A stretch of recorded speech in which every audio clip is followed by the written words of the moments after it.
Oi meninas, tudo bom? Então, aqui é a professora Luciana.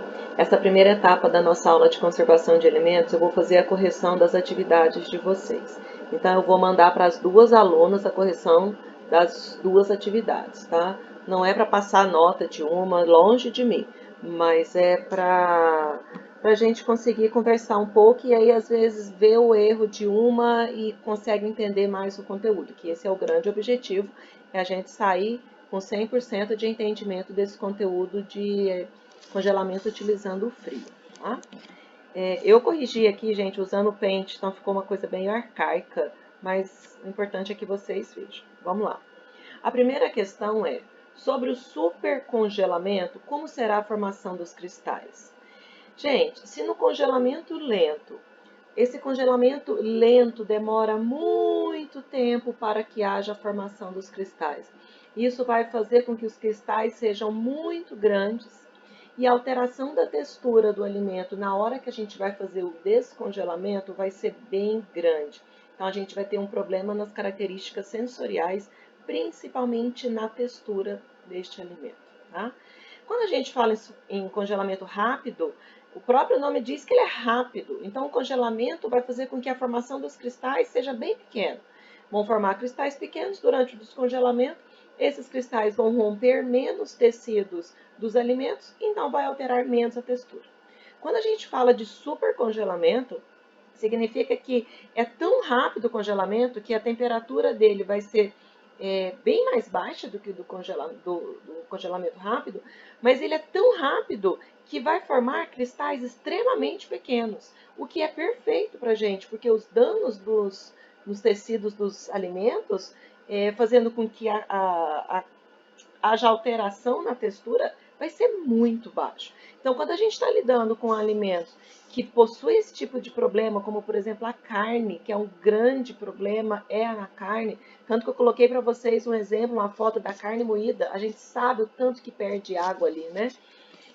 O que vai acontecer? O ideal é fazer o supercongelamento, só que o problema é preço. Se o congelamento já é caro, imagina um supercongelamento. Então, respondendo a questão sobre o supercongelamento, como será a formação dos cristais? A formação dos cristais vai ser super rápido, fazendo com que os cristais sejam extremamente pequenos. Vocês precisam usar essa expressão. Jéssica, tudo ok nessa questão, tá? Eu peguei 10 pontos e dividi pelas 6 questões.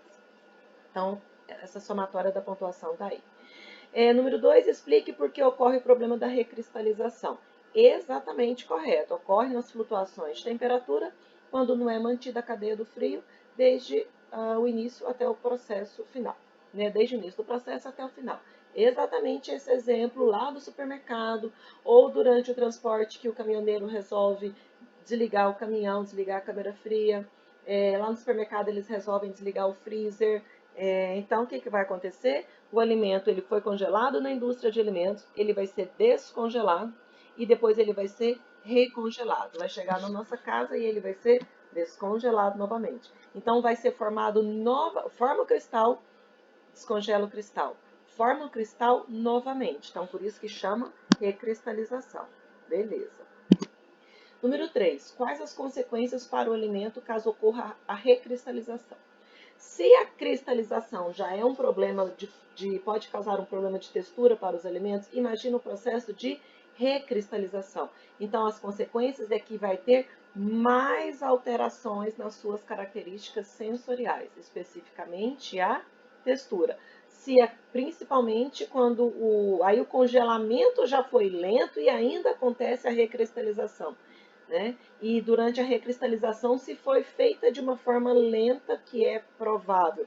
Então, alteração no alimento extremamente grande, perda de peso, e aí custo, né? A gente vai estar comprando, o custo do alimento será baixo, não, o custo do alimento será alto para o consumidor.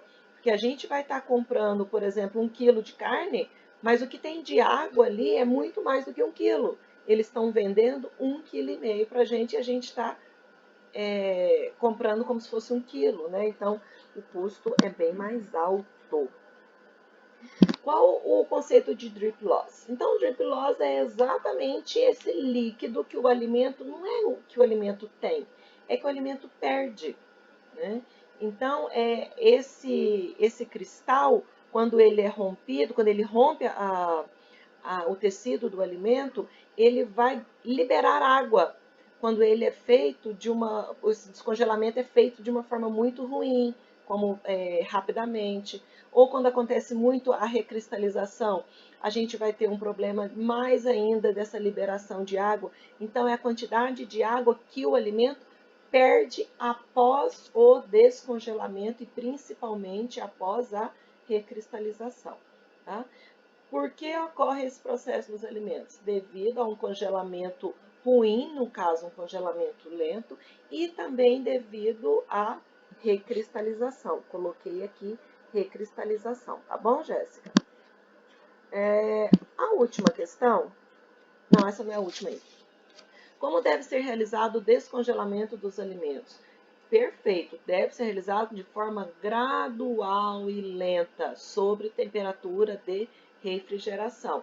Perfeita resposta. Tirou do freezer, tirou do ultra freezer, que é o que faz o super congelamento, né? A gente coloca dentro da geladeira e ele vai descendo gradualmente. Perfeita a sua resposta.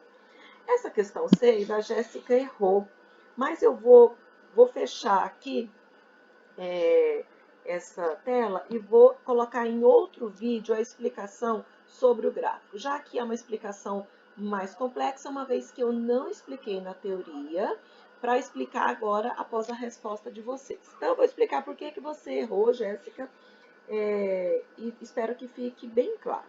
Caso ainda tenha alguma dúvida, me avise, certo? Jéssica, soma direitinho, confere essa nota e me fala se tiver algum problema, tá bom? Um abraço.